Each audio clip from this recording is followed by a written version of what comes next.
She didn't really say that, did she? So tell me what part that you needed to hear, and then ask me what parts you thought maybe I was too hard, or did I mean it like that, or, you know. So. I thought you were great. You weren't too hard. Perfect. Weren't too hard, okay. Yeah, you weren't too hard. Perfect. Okay, perfect. Because we don't need those realities. Okay, Say, well, I just want to make sure, because I think sometimes, we look at Mary Kay and everything is supposed to be this and everything's very sweet. But the bottom line is we do have frustrations and we do have people that we deal with that aren't always so nice. And we do have people that, you know, they're not responsible and they're not honest. And we got our own hearts broken. And so we have to have, you know, come to grips with the reality and go, that's people. And I want to I want to still be successful. And so what are the things that I can do to be successful, knowing that all these things are going to happen, whether I like them or not, they're going to happen, right? So tell me where you think, I'm going to let you ask questions today, if that's okay. I hate this thing. Hello, nice looking, isn't she? I'm just going to sit up here. Okay. Thank you very much. I'm just gonna sit right Is it stable? Careful. Some of them Yeah, can be even like, stable. yeah, all of them are unstable. Okay. Okay. So let me tell you, you can ask me questions and I'll tell you what I think. How's that? Okay. Questions. And if I go on from there, you'll know what happened. I kind of went on from there. Okay. Well, your response to a lot of when people were saying like the fear, the time, and you mentioned that your goal is not big enough. That, Right. So, Or strong enough. Or strong enough. So, as far as like goal setting and like what, I know we're taught a lot about how to goal set, but how, in your experience, how to I guess focus on one particular goal, or do you have just one kind of goal? Or?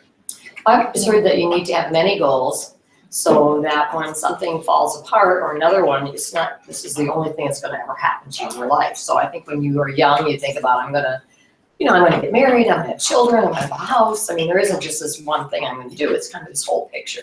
So maybe that's the kind of thing, is to start thinking about what is that picture going to look like that you're going to have. And then, of course, knowing that down the road, that picture does change a little bit, right? It may not be that you have a house on the lake, but maybe you have a house in a different place, or maybe it's in a city and maybe you thought you'd be in the country, but at the time, it's okay. You know, it kind of changes. I didn't have all the things that I look back now. I didn't plan on being married and divorced. You know, I mean, you didn't plan on that. I mean, I didn't. I don't think I did. So, so things change. So I guess we have to have lots of kind of things we're working towards. So maybe you think about just in life in general, what is it you want? You know, and maybe that's the part, is like, you know, who you feel like you are internally. What do I feel like I want out of life? And I've been to different classes. Thank God for Mary Kay. I've been to so many different speakers, and I had ideas and events. And one person I went to talked about your deserve level. And so what is your deserve level? How far do you think that you deserve to be? Who did you put a cap on it? Did your parents put a cap on it? Did someone put a cap on it? Did somebody make a comment one time that said you weren't good enough? Or like my dad used to say things like, you know, who do you think you are, smarty pants, better than everybody else? When you're younger, you know, you probably I wouldn't have said a whole lot. Well, today, not that I'm better than anybody else, but I certainly could have as much or be as much as anybody else. So I think we hear all kinds of stuff. So what is your deserve level? And where do you feel like you deserve to be?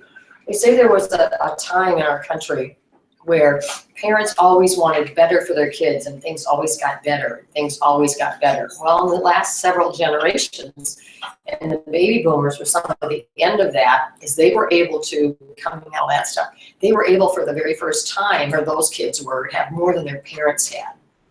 And that's what that whole was so exciting. Well, then what happens is the baby boomers have all of this stuff, and pretty soon, the kids just thought things were going to happen that way and happen that way and happen that way. Well, it didn't quite.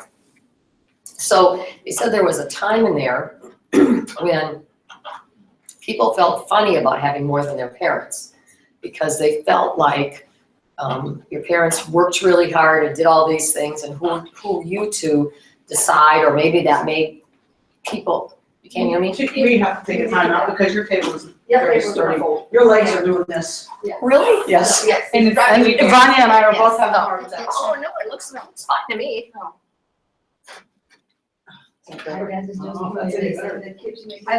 whole They're kind of it's all the It's the whole, tables. exactly. It's all the. It'll be fun. Okay, now Alright. I'll just jump. All right, it was like, okay. It was making me so nervous. Don't fall for it. Okay. Don't We could stack up a bunch of chairs for you. Tables are. Okay. Okay, that's better. Anyway, so on that dessert level thing, there's so many things that hit us, and sometimes it's we don't want to be better than our parents, or we've heard things. And, you know, there was that generation too, that your parents were these wonderful, really hardworking people. Who were you to think that you were going to be better than your parents? And then there was the next generation who you deserve to be better than your parents because you live in this country. So how do you figure out, you know, where you're supposed to be? And I don't know. I don't know all the answers to all of that. I do feel like we live in the greatest country in the world. We're very fortunate. Things are not perfect, but if you had to pick any other place, I'd rather be here. So unless you're gonna be an island someplace, but even if you're on an island someplace, who's gonna protect you if something bad happens? You know, I mean, still, you know, it's nice to have a big gun, no matter what, or carry a big stick, isn't that right? The money in the world isn't gonna do good if you don't have a big stick. So anyway, my mom had a big stick. So you listen. But anyway, so how do you figure out what do I want to have or what do I deserve to have? And like I said, I don't know where that comes from. So I guess maybe it's some of that soul searching that says, what do I really want? And when you're deep down thinking about things, do you ever just dream?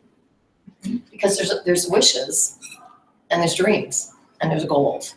Well, a wish really is saying I wished I could live in a house on the lake versus my goal is to live in a house on the lake. I mean, I'm going to. And this is the plan that I get there. So I guess the next thing is trying to figure out is writing down a whole bunch of things that you really want to see yourself, wherever you are today. If you're 20, 30, 40, 50, you know, you have less time on the other end.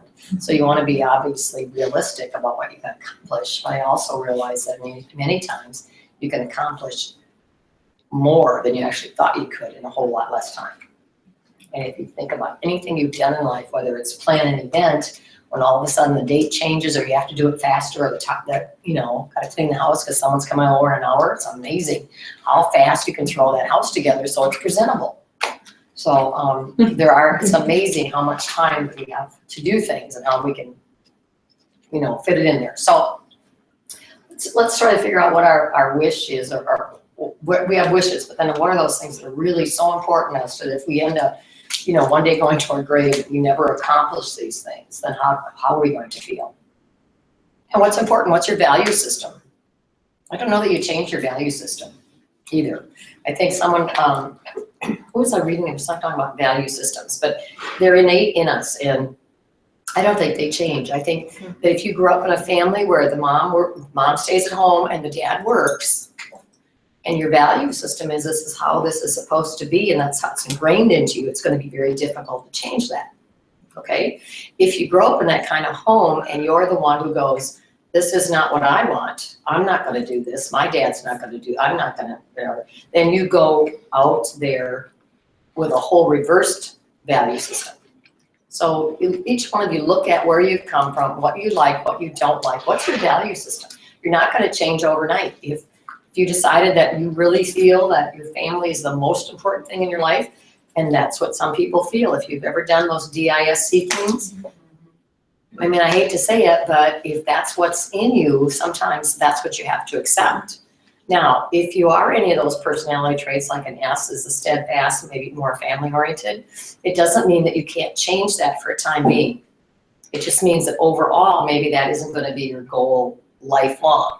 But maybe in a time period, let's say family's really important and that you want to have college educations. But if you spend all the time with your kids now when they're young, but you need to go make money so that when they get older, they can go to college, well, now you're stuck. Do I not have time with my kids, which I think is really important, or do I make money because I think they have, you know, they should go to college? So I think we do at the time what we have to do to get where we want to go. So it's not value systems, but so much of our personality types will change by what we want the end result to be.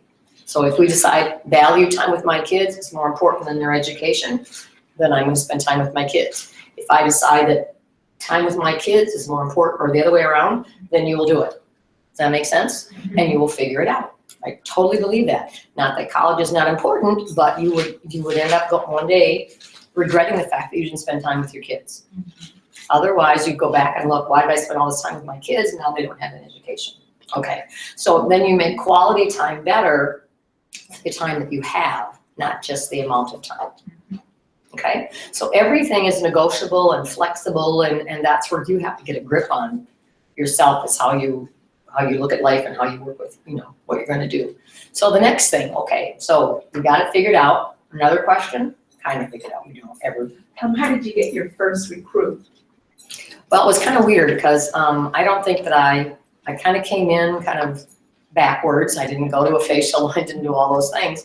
And I wasn't so sure of why I was even doing it. I just knew I wanted to make money. And so I really didn't ask people much. It was pretty much, I wasn't quite sure why I was doing it. So therefore, I wasn't that convinced myself yet. And so they kept talking about recruiting and talking about recruiting and talking about recruiting. And finally, and I'd bring it up and I'd say something. And finally, I'm on the phone with somebody. And her name was Betty. And I had met her my first week in class, first classes, and I met at party. And she was telling me about how her husband, and I still remember, it's so funny, the last name was Adokaitis. Do you believe that? And I still remember it. She, Adokaitis, and Betty, and her husband was getting his doctorate at the University of Wisconsin when I was there. And she had him on the program because he had terrible skin, and so I helped his skin and her skin, and I just said, "Oh, Betty, you buy so much stuff, you ought to sell it." And she said, "Oh, okay." That's how my first recruit came. So it's more like a natural thing. It was kind of, I wasn't saying a natural thing, but it was certainly wasn't planned. It was just a comment that came out, kind of like, "Go to sell it." And then, of course, within the next month, I had 4 more recruits. Because then it was like that Pandora's box was open. It's like, my gosh, you just have to say something. And then I realized that I was also putting other people's, or my fear, their fear into mine, or vice versa, thinking, how do I know what they're gonna, because I'm afraid of something doesn't mean they're going to be afraid of something, doesn't mean my opinion is their opinion.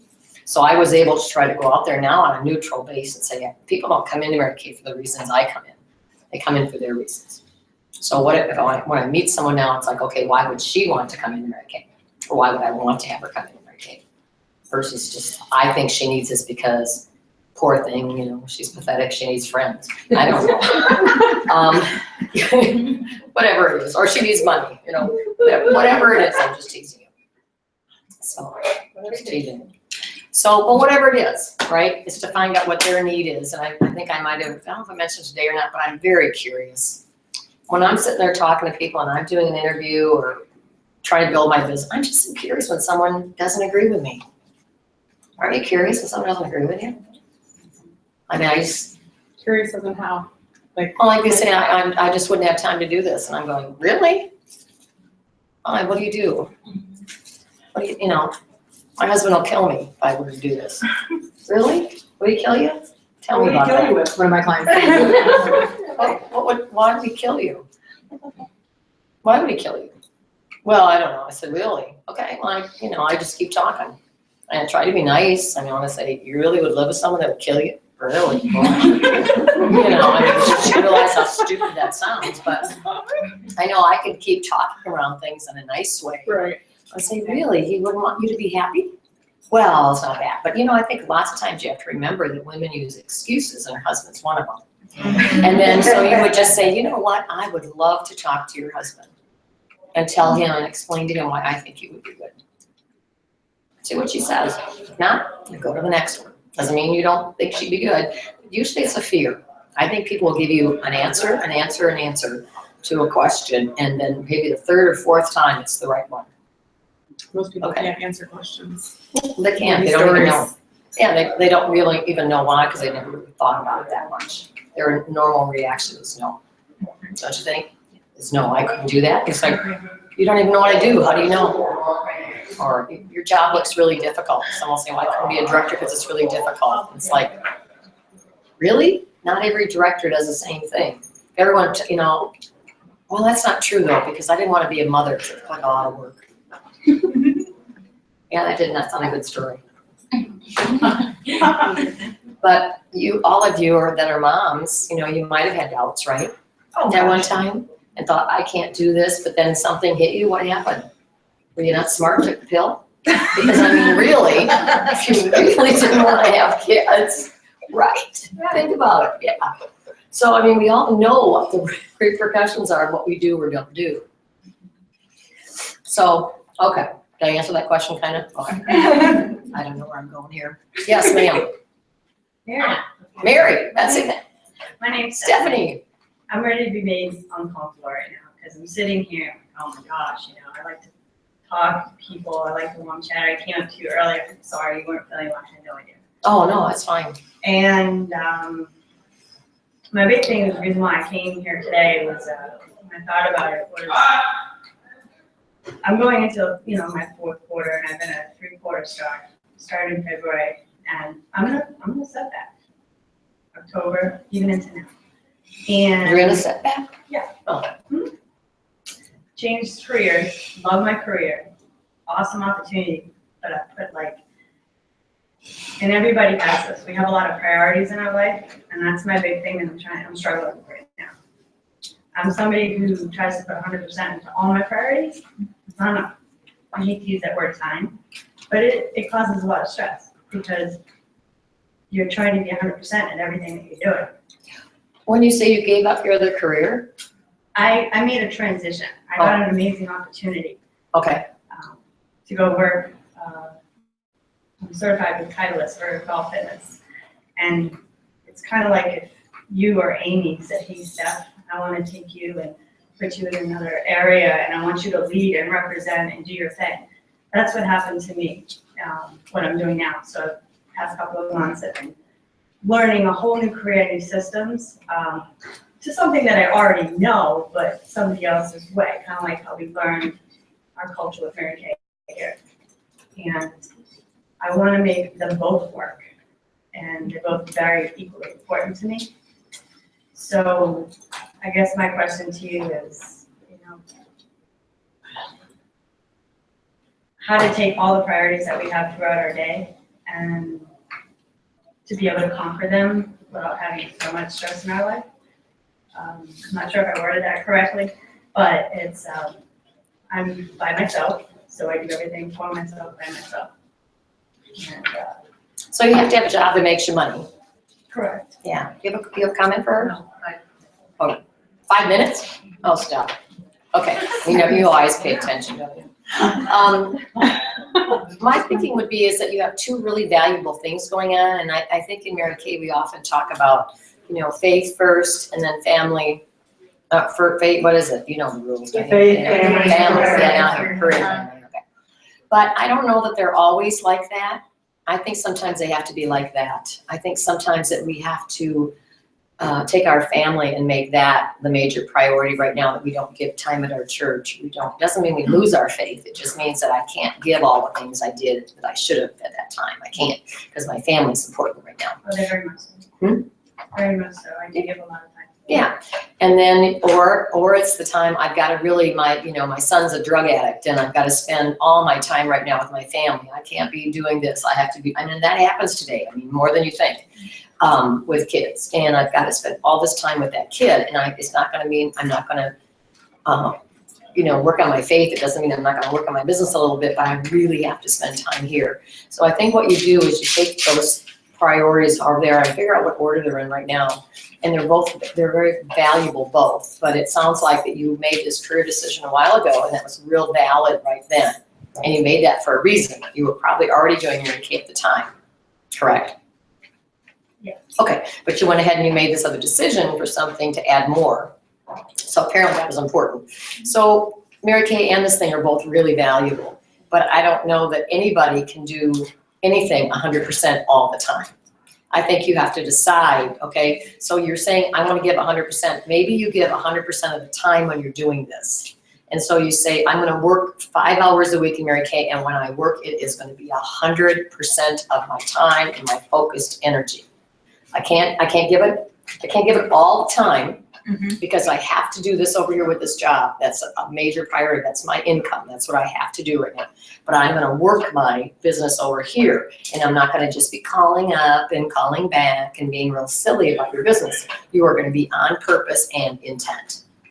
That when I work those 5 hours, I'm gonna make sure I have a class, and if I don't, I will book 3 if I have to, and I will dovetail another one, but I will make sure that I'm out there making money. I will make sure that I'm selling $300. I will make sure that I have a new recruit, because I will take that 5 hours and I will expand it and make happen what I want to happen.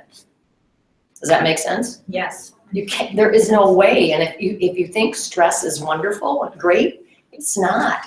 Positive stress is nice. But when you're feeling I'm not giving over here and I'm not giving over here, and who's going to suffer? You're going to be in this conflict all the time. It's just got to be terribly emotionally. And I don't believe that, whatever your faith is, I don't know that anyone wants you to be that. I don't think your husband, your spouse, I don't think God, I don't think anyone wants you to be that miserable, because I don't think you can function at the best level that you possibly can and give all that you should if you're all that stressed all the time. So I guess I'd say just, pick out the number of hours I can work in Mary Kay and give that 100%, and give yourself some big goals in there, and then give yourself permission to go over here and work where I have to work. But make sure that you understand, are you accurate here with what you have to do and this, or are you using this as a really good excuse because you're afraid over here? So if you've got it all figured out, and you know what you have to do for a length of time, then you do it. So whether it's raising kids, and you have to be around until they go to grade school, and that's important, and once they're out to grade school, and now you've got that time in between, but I think you have to look a little ahead and just make sure that there's not something in your head that's holding you back or giving you excuses. And then you have to take a deep breath and say, okay, Lord, this is what I'm supposed to be doing, and I understand it, and I am going to live with it. And I'm gonna love it. Okay. Great advice. Move to the next room. Move to the next one. Yes, please. Okay. All right, To the next thank you.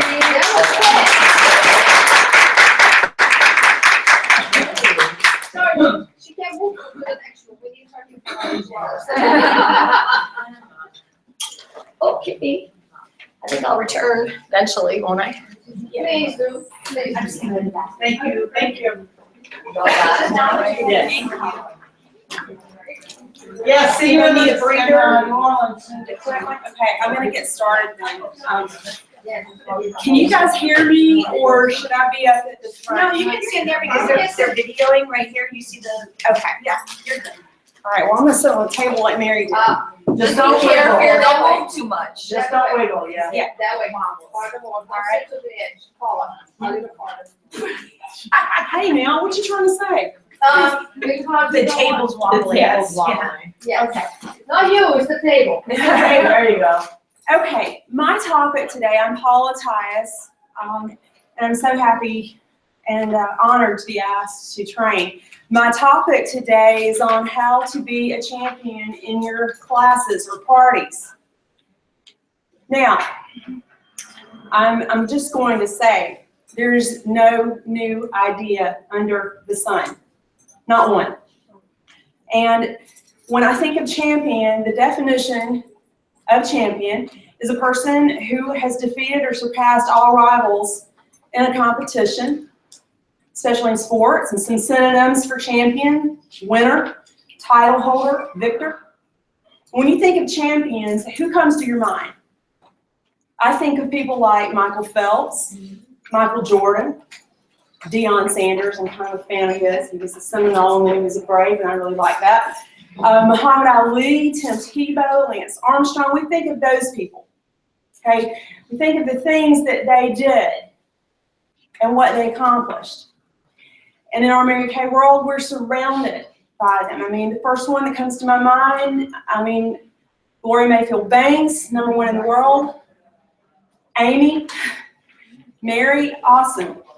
Pam Shaw, we're surrounded. And we deem people a champion based on their accomplishments and accolades. Our accolades, though, do not make up the champion. And I think that there are some ingredients required. And this is what I think will make you a champion at your parties. Okay, and this is just in my opinion, the ingredients for being a champion in your party, in your life, in your wherever. It starts with this, and it's in this quote. Watch your thoughts, they become your words. Watch your words, they become your actions. Watch your actions, they become your habits. And watch your habits because they become your character. Now, I'm going to break this down. And I think that this is just the best way to do this. And I think that it all starts between these 6 inches. It's this right here.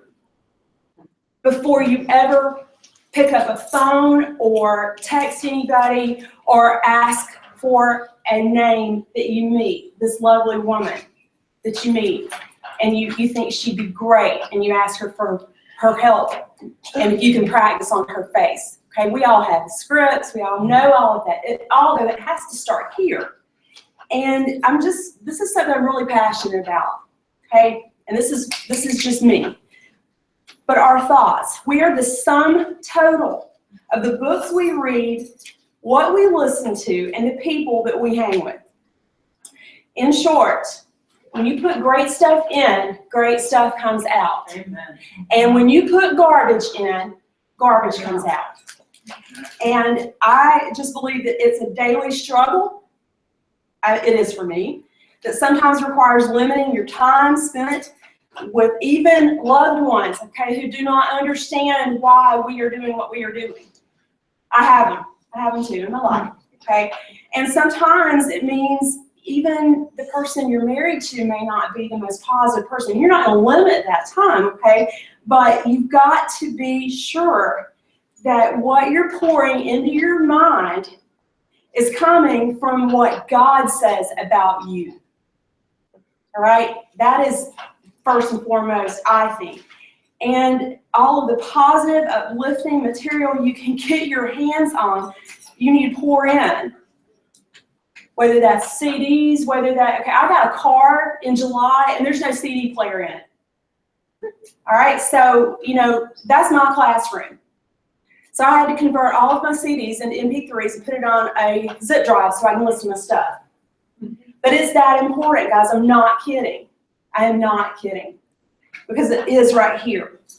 And there's just a strong relationship with Christ that has to come in, and lots of prayer and making sure you're staying off the Fox News and the CNN train, okay? And if it means Facebook too, put it down. Put the phone down. It's toxic. Our business starts between our ears, and Mary Kay said it best, what you think about, you bring about. Make sure that's what you want. Next come the words. Words either tear down or build up. It's a choice to speak life over yourself, your family, and your future.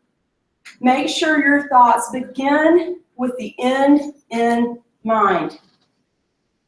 Your why. You've heard it like 19 times today. Really, the why has to be there, or else nothing else is going to work. And if this isn't clear, all the tracking, all the lead events, the parties, the team building events, the bubble sheets, all of that, okay, it will not make any difference without a laser-focused vision of what your heart's desire is and why you want it. It will not happen. It just won't. I'm a work in progress, okay? I hadn't gotten all this down yet either. But I will say that when you don't have a clear why, it's regimented work, really with no reward. And at some point, without that clear why to remind you why you do what you do, you'll burn out before you have ever caught on fire. That vision requires words, your words. This has been huge for me, okay, because I did not embrace the whole affirmation thing and saying them and recording it, okay? And self-affirmations, though, they really do. They help. And, you know, if you have trouble, like I don't like the sound of my voice, I don't like my accent, not one bit, but it's who I am and I can't change it. But, you know, you're with yourself 24/7. Your voice is what's playing in your head. If you've got a hard time, you're having a hard time figuring out what your affirmation should look like, go to Lisa Madison's app and listen to Keep It Simple. There's a whole section on affirmations. And there's a whole part that I feel she's way more qualified to talk about. But listen to that, okay? Because what she spoke in the very first one back in the 80s, like 95% of that happened, okay? And it's just amazing, but it is true. You heard Mary, that you will follow the thoughts, all right? So, you know, we are surrounded, and we're surrounded with great stuff, and you have to then not just record it, you do have to listen to it every day. And that's very painful for me because I hate my voice. But I do it, and you really are the only one who can keep you pumped up. And if you're dependent on somebody else to keep you pumped up and fill out the bubble sheet or get on the phone, do your power hour, it ain't gonna work. I'm just gonna say it. So part of your vision requires goals, and this really does require self-motivation. Next, your actions. So to become clear-cut, we have to have a clear-cut, mapped out plan of action to succeed. Now, I'm a huge fan of the bubble sheet. When I came home from seminar, I didn't have really anything booked, but I pulled out a bubble sheet, and I have been a big proponent of the 6 most. I have really embraced the Design Your Life book. I am not here to sell Pam Shaw's book, but if you are not organized and if you do not have things all in one place where you put your hand on it, that is a very good tool. You can go to pamshaw.com, and she makes it very simple. But the weekly plan sheet, the 6 most, and a bubble sheet, I think you can run the business really with those 3 things. And if you got your party tight, you're in business. I just truly believe it. I'm very simple. Okay, I have to be. I embrace my simplicity, and I'm okay. I'm okay with that. I like simple because my systems are simple. My visuals have to be simple, and they are. They're all over the house. They're in the car, and you know, I need things all in one place, like I said. Make sure your party's tight. And when I say tight, I mean like you're comfortable doing it. You can do it in your sleep, okay? And then if you can't, practice it until. Get a hostess plan that you're excited about. Being a champion at your parties really is about you walking in there believing that you're going to walk out with bookings, with people who are going to want to listen to why you're doing what you're doing and the facts about our business, and walk in there believing that they're going to fall in love with this product just like we do. I think that, you know, just sticking to that is that. Visualize that. And practice and then tweak until you can do it in your sleep. And, you know, people don't know how exactly our party's supposed to look. So don't be afraid to tweak it, okay? It really, if it's working though, and you're selling roll-up bags, you're getting referrals, you're booking at least 2 from each appointment, and you're booking 2 interviews from every appointment, don't change anything just because you hear a brand new idea. Okay, and don't muddy your water with too many great ideas. We hear that a lot. Next, your habits. This is crucial. I think this is where you live or die. This is where I live or die. I mean, I'm just being very transparent with you. My habits are where I live and die. And the secret of our success is found in our what? Daily habits and routines, right? So when I quit my job in March 31st was my last day of full-time employment. It was a do or die situation, and I had to treat this business like a job. I had to punch the clock with it.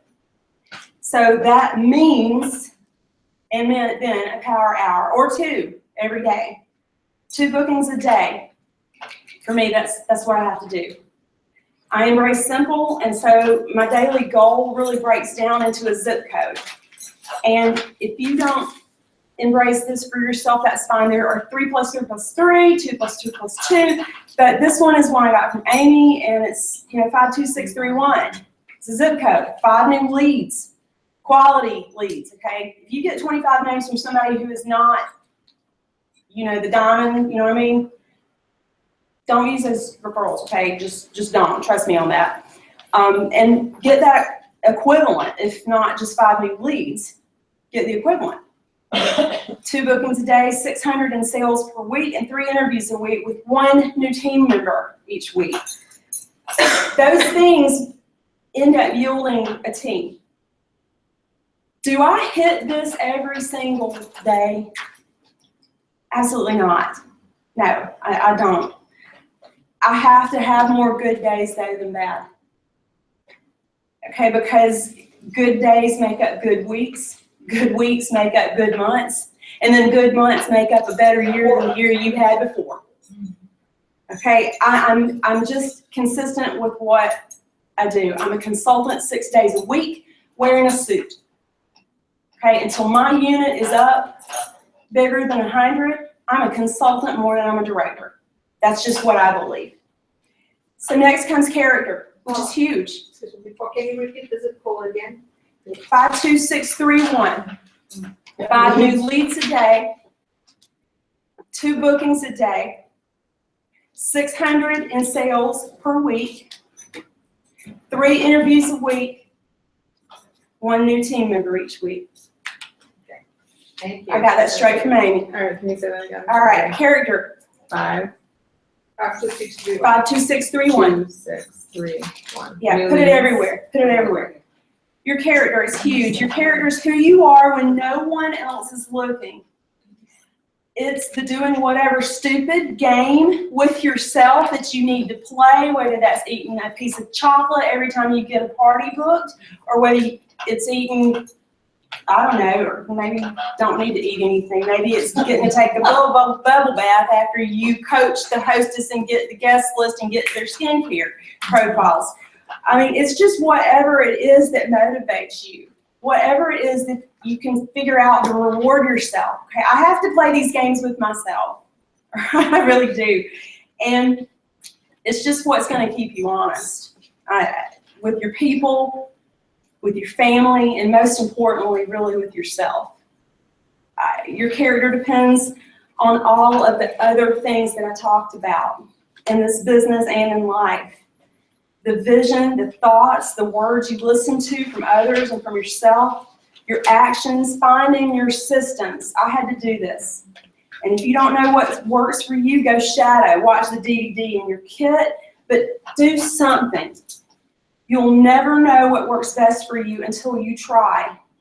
And we have plenty of great people and great stuff out there to grab a hold of. Everybody's personality is different, and there's 99 ways to do this. So just embrace what speaks to you. That's what sells. They buy us first before they buy one thing. So I think that it's so great because people in our business share. And we do have that opportunity to find. Our habits, though, embody us visualizing our desired outcome and implementing the action consistently. And if you think back to those champions I spoke of before, consistency is the biggest thing that they had going for them. Michael Phelps, at the Olympics, not this last one, but the one before, he broke a world record with broken goggles. You know how he did it? He visualized. He had a coach that would say, put the tape in right before he would jump in the water because he was so regimented with what he did every day practicing. If you hadn't heard that story, Google it, okay? But he won that with broken goggles. He couldn't even see where he was in the pool. And he came up and saw WR. I just think that's amazing. But your habits, good or bad, are what make you. And this is going to bring me to my close. Your being a champion is directly dependent on your choice to use the right ingredients. So what you listen to, what you say to yourself, what you do to better yourself and your technique. Being humble and kind, when things are going great and not giving up when things are going not so great. Just genuinely being transparent at your parties, with your people that you're interviewing. I think that's what sells more than anything else. Okay, and I'm just gonna tell you straight up, I got an opportunity to facial my second grade teacher 2 weeks ago. And I don't know who got blessed more. I don't know if she did or I did. I ended up crying at the end, okay, because this lady told me, and I always thought she was wonderful, and she was, and is, but she just told me affirmed me one more time, tell me how smart I was when I was 8. You know, about the last day of school when I walked out and her patting me on the head and kissing me, and I looked at her and said, I'll see you later. And she said that when I closed the door, she started crying. I never knew that. But I got a chance to do that with her. And at the end, she buys the whole roll-up bag. I'm like, Miss Shine, this is just really not conventional, but you don't have to buy anything. I mean, I just am so glad to have you today. And I'm saying that to you, though. She's like, girl, I got to have this stuff. I got to go to the mountains on Monday. And I mean, this was really the thing that happened. And I just truly, truly believe, though, that when someone sees your heart and your motives are pure, God blesses that. He really, really does. Even when you feel like things are not going great gravy, all right? I'm just saying. I just want you to, I'm going to close with this because, you know, I'm really not even sure where I am on time, and that's okay. But doing these things, where? She's somewhere else, she's in here. I'm over here. Okay. Well, you are here. All right. Doing these things with a commitment to consistency develops a champion. So play the games. Don't skip anything. Do the gadgets. Get the referrals. Play the referral game. Do whatever stupid game there is out there. And yeah, some of them are kind of stupid, but they work. All right, I'm going to leave you with this. This is called Don't You Quit. When things go wrong, as they sometimes will, when the road you're trudging seems all uphill, when the funds are low and the debts are high, and you want to smile, but you have to sigh, when care is pressing you down a bit, rest if you must, but don't you quit. Life is queer with its twists and turns, as every one of us sometimes learns, and many a fellow turns about when he might have won had he stuck it out. Don't give up, though the pace seems slow. You may succeed with just another blow.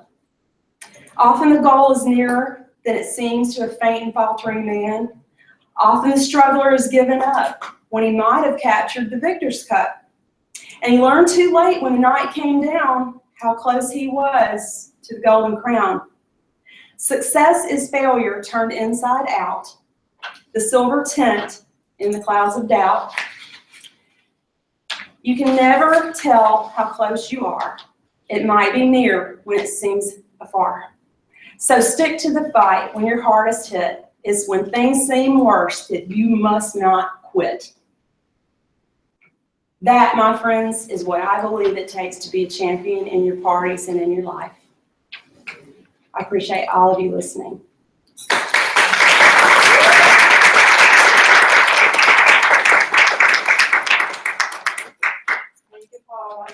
Yeah, thank you.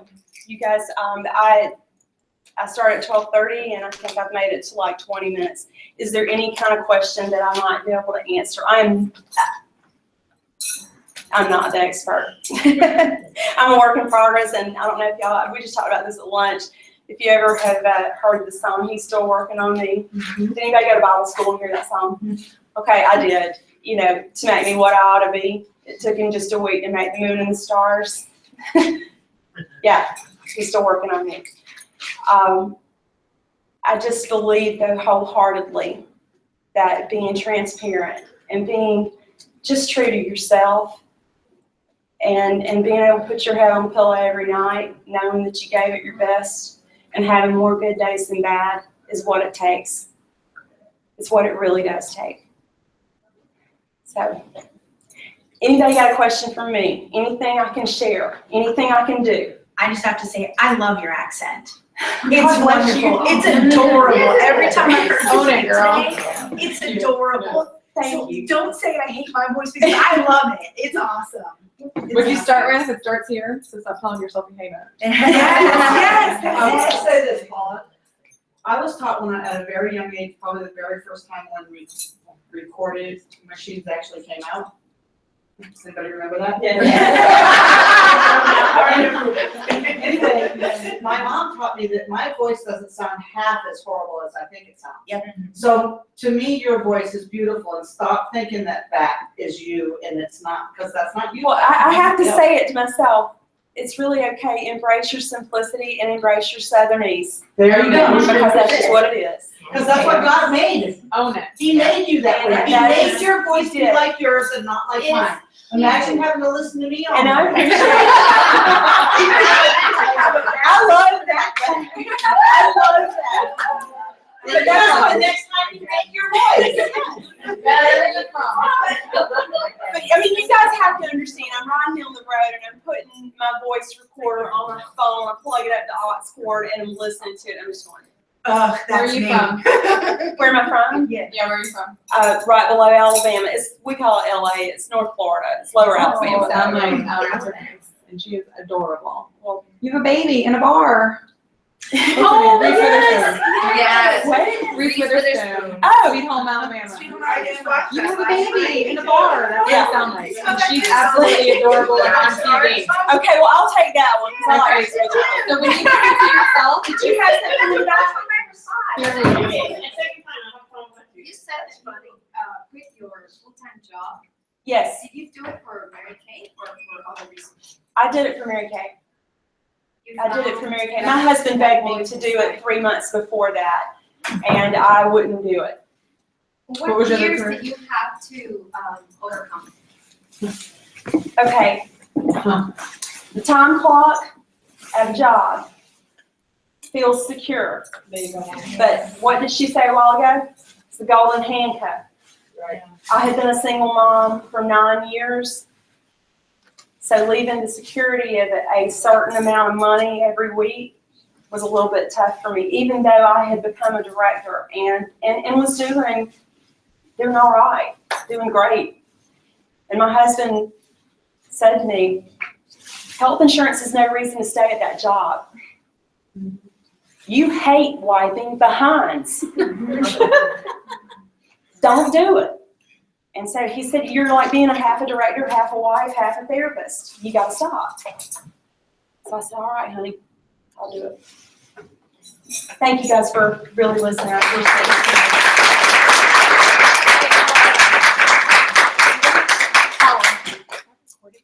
Yes. Yes, you know, can go over this. You know, way it so costs you too can much see for it. recordings. Everybody's chosen to sit down. Okay, be Yeah, careful. everyone's Be not careful. careful. Careful if you sit. That's what they said to me. The table's been wobbling. Well, you don't have to sit down for the one, but you gotta stay on that side. Yeah, okay. You see yourself back there now. Okay. So I'm doing the if I'm looking at my phone, it's actually being rude. I have my outline on my phone. So I'm teaching a course on building the 5 foundational pieces I think you need to have your business. And so we all, you hear a lot, I know Paula and Mary Deanne spoke to you a lot about emotional management, so I'm gonna start there really quickly because I know you've heard a lot about that.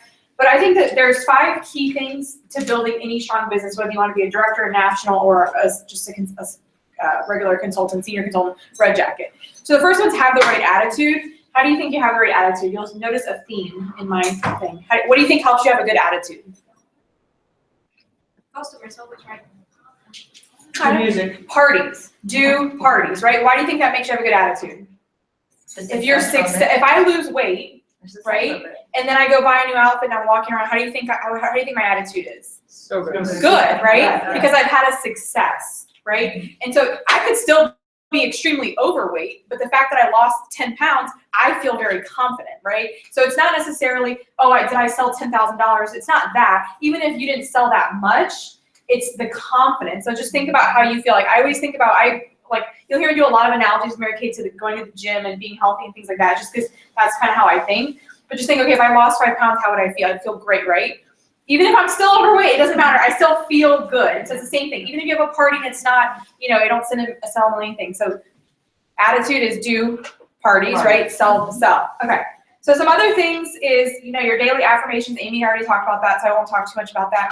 We have the daily hotline. If you haven't listened to it yet, I highly recommend you at least give it a try. We do a challenge, and you can always redo this challenge. If you listen to the daily hotline 21 days in a row, you can get a prize voucher and you get a little business card holder. It's a 5-minute call. You listen to it in the car. It's awesome. It's really uplifting. They give you quick tips, holiday sales, how to do emotional management, how to recruit, just really, really quick, solid, easy tips. It just kind of get you in the right mindset. And there's a daily hotline number. If you don't have it, it's on Amy's website. You can look it up, but I highly recommend that. Don't take things personal. Okay, so you heard that a little bit. But I think we all, as women, we internalize it. I think it's a really good quality to take things personal sometimes because it shows that you really care, but you have to brush it off, right? So you don't, just like what Mary's saying, if someone doesn't want to buy something, move on. That's how I've always been. I've never in this business ever done a facial, ever, not once. I only do parties because I don't have time for that, So you, just like what you said, it's your mindset, right? If you let things bother you, if you settle because you're working out of desperation, that's an attitude. My attitude is I'm busy, my time is worth a lot, so I would love to do your facial, Jackie, but have 5 friends there, please, right? And so that's my expectation. And so I think a lot of that is mental and attitude because they know, oh, well, I can't just get a facial, I have to bring friends if I want to enjoy this opportunity and this experience. So that's an attitude, right? That's mental, that's kind of how you get into it. So the second foundational tool is know your product. I talk really, really fast. If you need me to slow down, let me know. Inside here. My husband's going to do AV, so he's going to get trained on how to build his business too while he's in here. All right. So That's the way to work your business. right now, here's all the stuff you have to do. Go back to that number 2 So again. the number two is know your products. Okay? So this is important, and sometimes I think this can be something that hinders you. A lot of new consultants come in and they say, I can't sell anything because I don't know enough. People are going to ask me questions and I'm not going to know what to tell them. So it's a foundational tool, but it shouldn't hinder you. So a couple of things I do, especially with new consultants, and I encourage you, if you have new consultants on your team, that you can do to overcome this, is I play a game at a party. So when I first started, I didn't know anything. I would play a game. I would take raffle tickets, and I would say, if you ask me a question about skincare during the party, like, oh, what's in this? That's 1 ticket you get. I give you a ticket. If you ask me a question about the business, how much does it cost to sign up? I give you 2 tickets. If you ask me a question I don't know the answer to, I give you 3 tickets. So what does that do? When I don't know stuff the entire party because I have no idea what I'm doing, people are really excited. Instead of thinking I'm silly or I'm an idiot, I don't know what I'm doing, they're like, yes, I got 3 tickets, right? So you're redirecting. And so if you have new consultants, find something that makes them excited so that they can play these games. You already have, at least the way I do my parties, you already have raffle tickets. We're doing like the follow-up game, just like we do at our meetings. And so use a game that helps you get over your insecurity. Some people, that doesn't bother them, so you don't need to play the game. But for me, I'm a DC, my personality. So C is I have to know everything before I'm comfortable. So that helps me get over that hurdle. So I still think it's a foundational tool, but don't let it be a hurdle. So what do you think the best way is to know your products? Those are some just kind of ways to get over. What do you think? I think Yeah. Kind of. Do parties. Because guess what you do when you do parties? People ask you questions, and then you learn things, right? And then you try things, and then someone says, I don't like this because of this, or I love this because of this, or this made my face feel this way. And what do? You learn. And you can also use your customers as examples. When I go to parties, I literally have a customer that has psoriasis. So I say to people, you can use the satin hands on your stomach if you have psoriasis. I have a customer that does that, and she said it works miracles. How would I have known that? I do parties, right? And so you learn and you meet people, and that gives you that confidence. The other kind of nuanced thing that you should do is the advanced color consultant. So if you have everybody have that, or does anybody not have that? I don't. If you don't have it, it's an advanced color consultant, I think it's called. Yeah, and you do it, it's a test online. It goes through all the brushes, all the foundations, all the blushes. When you go to a seminar or any company events, on your little tag, it shows that you're an advanced color consultant. It also shows up on the website, and it's a great training. Let's get it under business card. Yes. So the company really promotes it, and it's all makeup. It's not skincare. So it's what type of foundation should you have? How do you match foundations? Class you take, or is it a? It's online. On It's the- basically you read, you learn, there's videos, and then you take a quiz. Is it on the Mary Kay and Touch? Yep. Yes. Yeah. Yep. Just search in there and it'll get you right to it. Okay. So one of the things on Type it in top the search. is next to Yeah. ordering or whatever that is. Okay, one of I those didn't even know tabs that on was top. there. So the third thing, your third foundational tool is know the party. And how do you think you know a party? How do you think you could learn the party? Do parties. Parties. There's a theme, right? How do you think you can learn how to do a party really well? Do parties. It's easy, right? So everyone tries to ask me, oh, how do you become a successful director? How did Amy become a successful national? How do I do well? How do you think you become well? You do parties. It's easy, right? That's where you learn everything. That's where you build your confidence. That's where you do, you find your next team member. That's how you become when I was in DIQ, you can ask my husband, I did so many parties, I rarely saw him on the weekends, but that's how I became a director, right? I did parties. That's it. It's that easy. So knowing the party. So I'm gonna go over some things because I think this is the most important thing. So last year at Fall Retreat, I did a training on the actual party and what you do and how to be successful at a party. I don't have enough time to do that today, but I'm gonna go over a couple of the key parts of the party, since this is kind of our, we have 5 things, this is number 3, so it's kind of like our most important one. So when you do the party, always tell people what to expect. Meaning, tell the hostess what to expect. When you get to the party, tell the guests what to expect.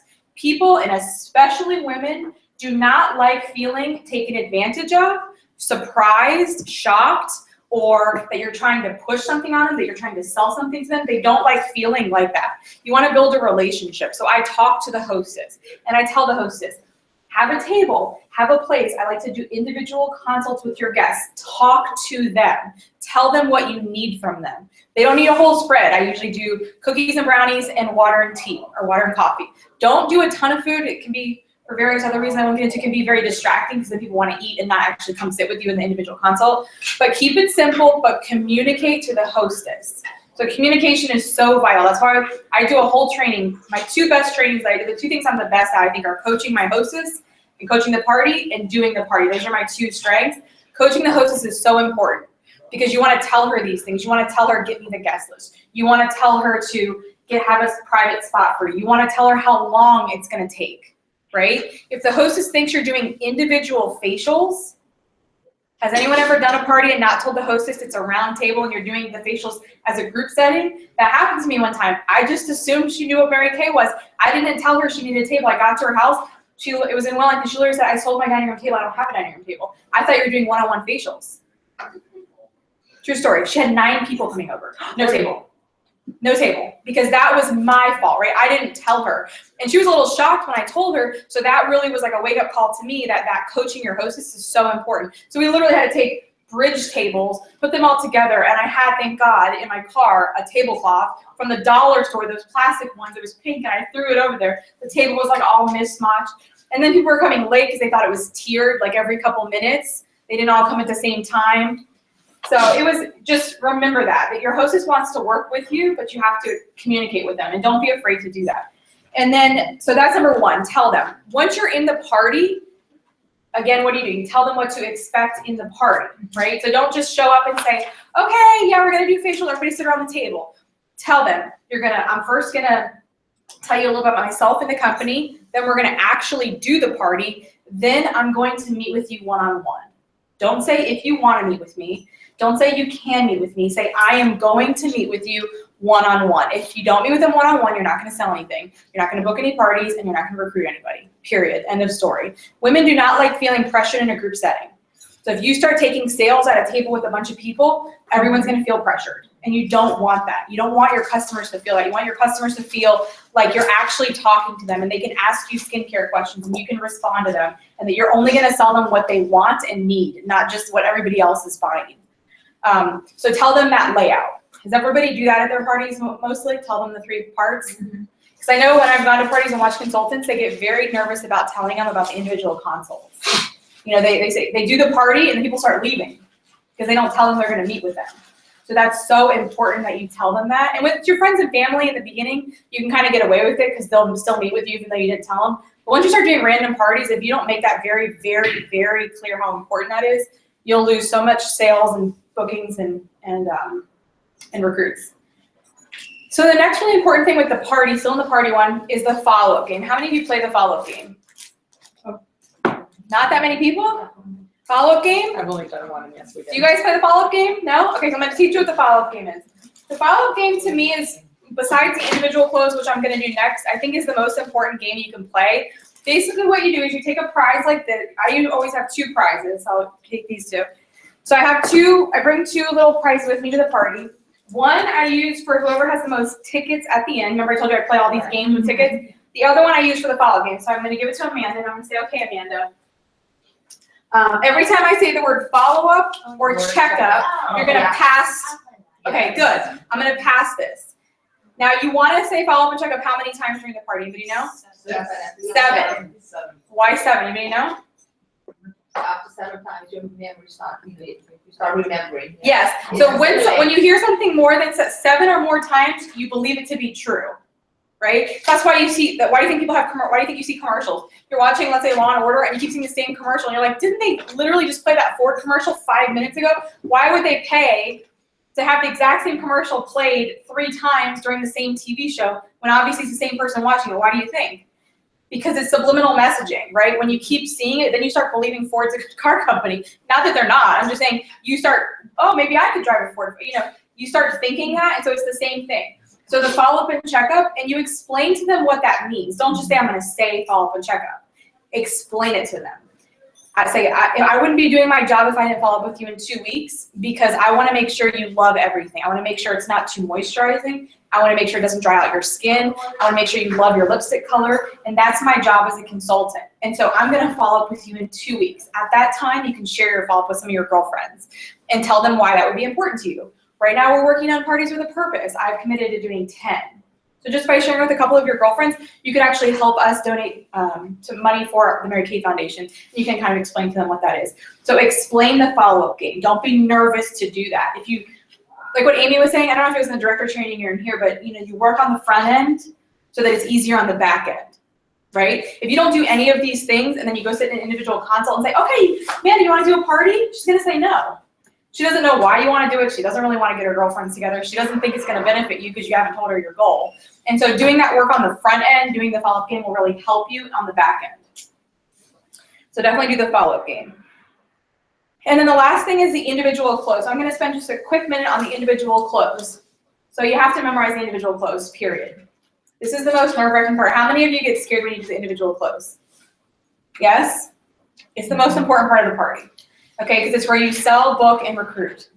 So first you want to sell. Most of you probably feel pretty comfortable selling, yes? Mm-hmm. You're okay with that. You feel like, okay, they liked the product speaks for itself. They probably want to buy something. I'm pretty comfortable with that. Most of you, step 2 is where you get hung up, and that's booking the parties.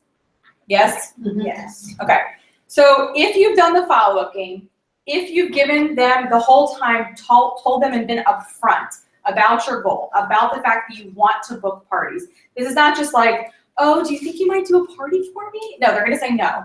You have to go in with the expectation, I've told these women my goal, they know that my goal is important, and this is what I'm doing. And this is in the expectation that every party, you book more parties. That's the way it works, right? And so you go in with that expectation, and the way I do it, I say, hey, after she's done, I'll use Amanda as an example. After I'm done telling her everything, I say, okay, great. Now, I know you got the Miracle Cider, you bought the face wash, I'd like to follow up with you in 2 weeks, just like I told you, I wouldn't be doing my job if I didn't. So let me look at my calendar. 2 weeks from now is November 15th. Does that work for me to follow up with you? Would you prefer a Saturday or a Sunday? Saturday. Okay, so Saturday, okay, so that's the 15th. Afternoon or evening? I usually do parties at 3 or 7. Probably 3. Okay, perfect. All right, awesome. So I got you down for November 15th at 3 p.m. Now, I know you heard I have a huge goal. Right now, we're working to raise money for domestic violence and for cancers that affect women. And one way I'm doing that is by doing parties. And so I'm already following up with you on the 15th. So is there any reason why you would want to share that with some of your girlfriends?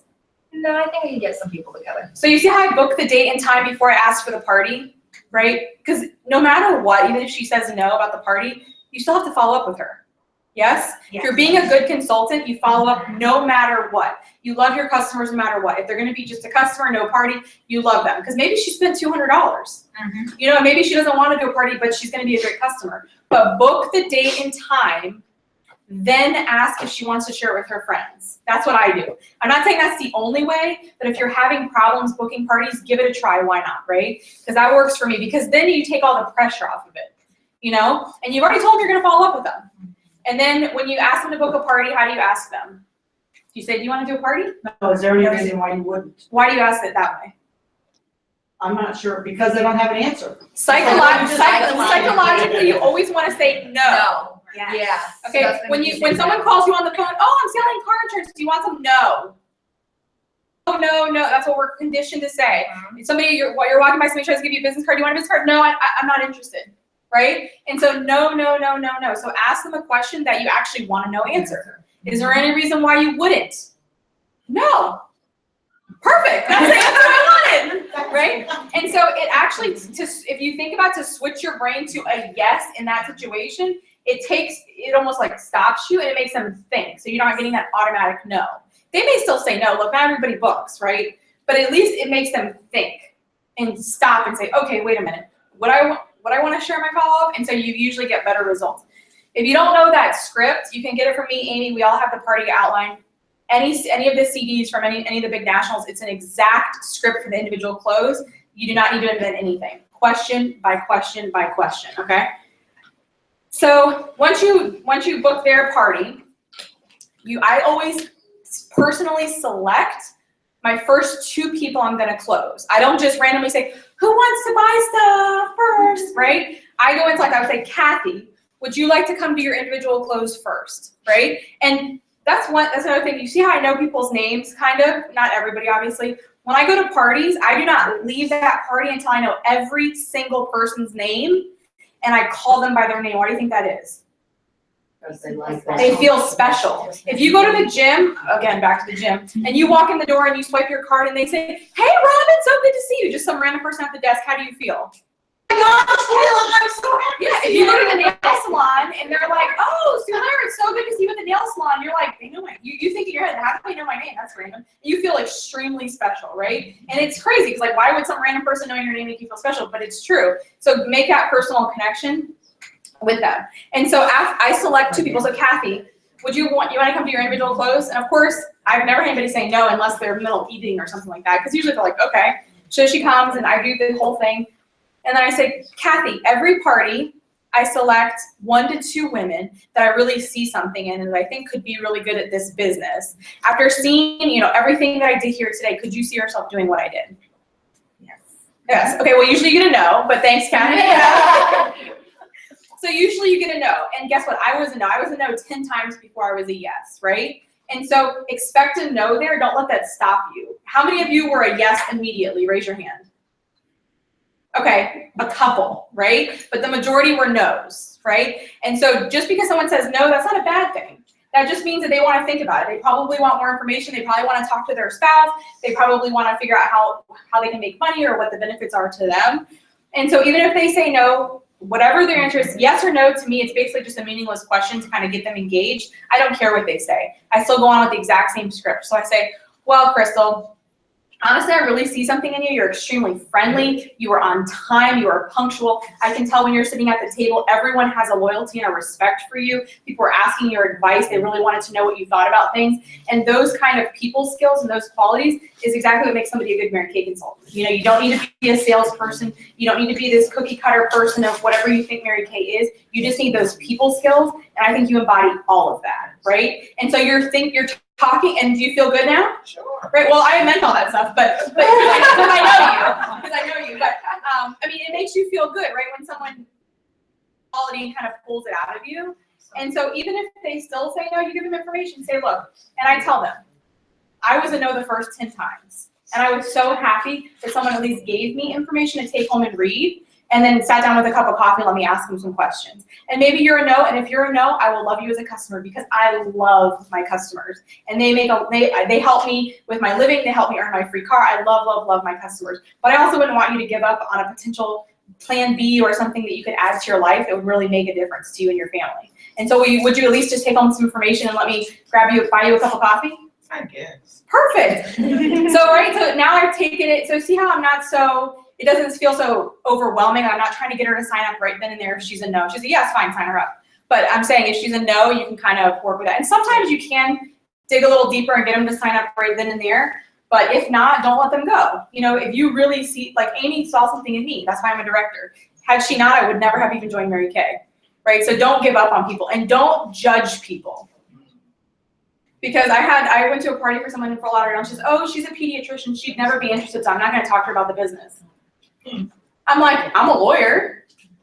What does that matter? I was like, certain professions can't do Mary Kay. What does that mean? You know? So don't judge people because you may think, oh, they don't need it, they don't need the money, they don't have the time. Oh, they have too many kids, Barbara. You don't know it. You don't know where they're at, right? So don't judge. Share. If you see something in them, that's it. Okay, so I only have about 2 minutes left, so I'm going to run through the last two, which are easy.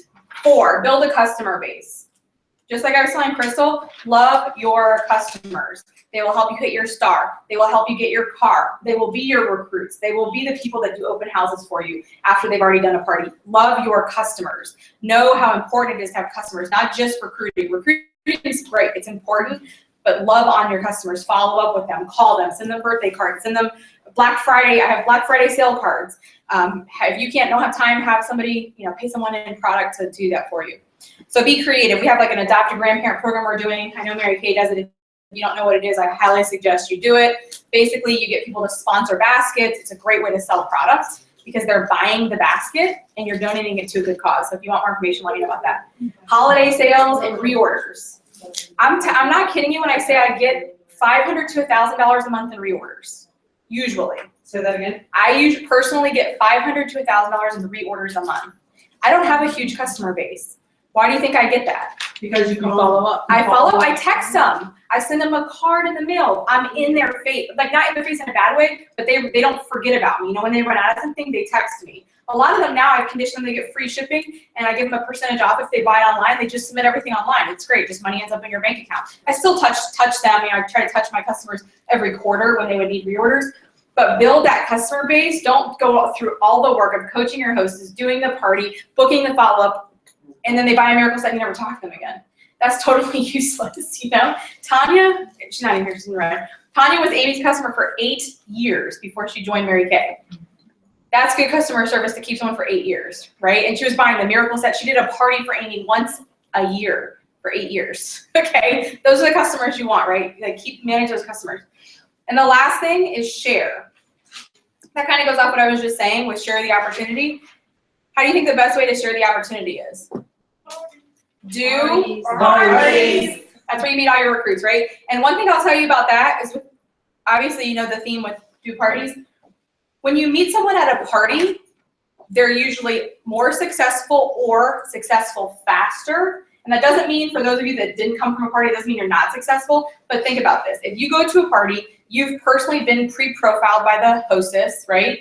You've personally seen her set it up. You've done the satin hands, you've sat there, you got the lecture, you did the follow-up game, you did the individual close, you booked a party, she gave you a recruiting packet, she met you for coffee, right? What do you think she's gonna do when she does her first party? The same exact The thing. exact same thing, okay? So it can't be just as successful, but it's a lot easier because we're all visual beings. We learn from seeing and from doing, not just from someone telling us. So if someone comes, grab them their first week in the business and bring them to a party with you, or your sales director, or Amy, or me, or somebody. Let them see it, because you have to see it to tell someone these things, right?